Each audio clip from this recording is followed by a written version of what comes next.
আসসালামু আলাইকুম সুপ্রিয় খামারিবৃন্দ, আপনারা জানেন গরম চলে এসেছে।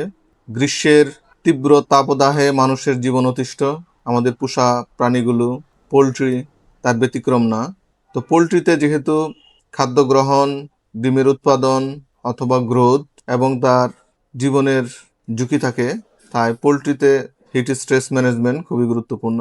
এখন হিট স্ট্রেস ম্যানেজমেন্টের জন্য আপনার হাতে কি কি টুলস আছে, আমি যদি 3টা ভাগে ভাগ করি টুলসগুলোকে। একটা হলো আপনি ইনফ্রাস্ট্রাকচার অথবা ইনস্ট্রুমেন্টাল কি কি পদক্ষেপ নিতে পারেন। দ্বিতীয় হলো আপনি ওয়াটার ম্যানেজমেন্ট ইমপ্রুভ করতে পারেন।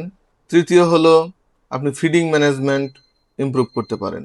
এই 3টা টুলস ব্যবহার করে আপনি আপনার পোলট্রিতে হিট স্ট্রেস কমাতে পারেন।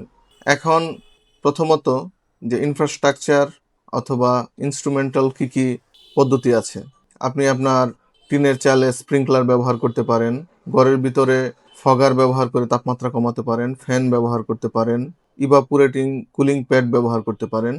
তো এই ধরনের সুযোগ সুবিধা সব খামারির থাকে না, তো তারা কিভাবে ম্যানেজ করবে? আপনারা বড় একটা স্প্রে মেশিনের মধ্যে ঠান্ডা পানি নিয়ে প্রতি 1 থেকে 1.5 ঘন্টা পর পর মুরগির শরীর সহ স্প্রে করে দিবেন এবং তখন লক্ষ্য রাখবেন ফ্যানগুলো যাতে চলে, নয়তো ঘরের ভিতরে হিউমিডিটি বেড়ে গিয়ে মুরগির জন্য আরও কষ্টের কারণ হবে। আপনি ওয়াটার ম্যানেজমেন্ট ইমপ্রুভ করতে পারেন। তো পানিতে আমরা কী কী জিনিস করলে হিট স্ট্রেস কমে আসবে, যেমন আমরা চেষ্টা করব বারবার ঠান্ডা পানি দেওয়ার জন্য। প্রতি 2 ঘন্টা পর পর যদি আপনি গরমে পানি চেঞ্জ করে দেন, তাহলে হিট স্ট্রেস অনেকটাই কমে আসে। আপনি পানিতে ভিটামিন সি অথবা অ্যাসকর্বিক অ্যাসিড, ইলেকট্রোলাইটস এবং বিটেন অ্যানহাইড্রাস ব্যবহার করতে পারেন। অনেকের একটা ভুল ধারণা আছে, ওনারা শুধু সি ব্যবহার করে বলে আমি তো সব ব্যবহার করছি, আবার বলে আমি স্যালাইন ব্যবহার করি না, সি ব্যবহার করি।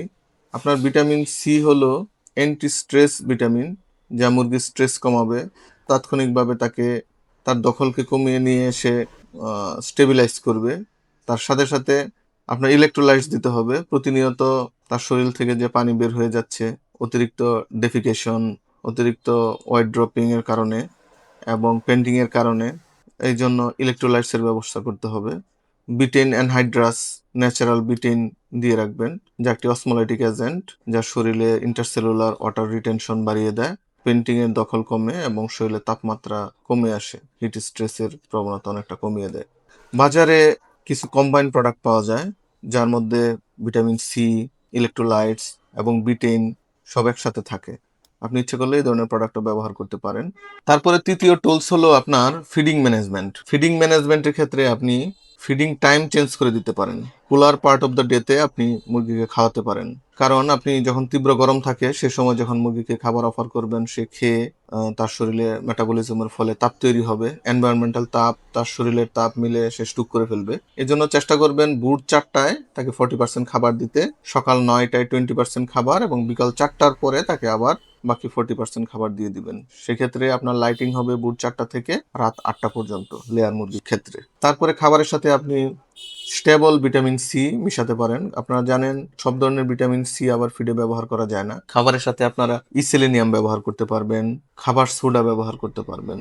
মুরগিতে অতিরিক্ত গরমে যে সিস্টেমিক অ্যাসিডোসিস তৈরি হয় তা প্রিভেন্ট করে। তো এই পদ্ধতিগুলো অবলম্বন করে আপনি আপনার প্রাণীকে সেভ করতে পারেন। ধন্যবাদ। আসসালামু আলাইকুম।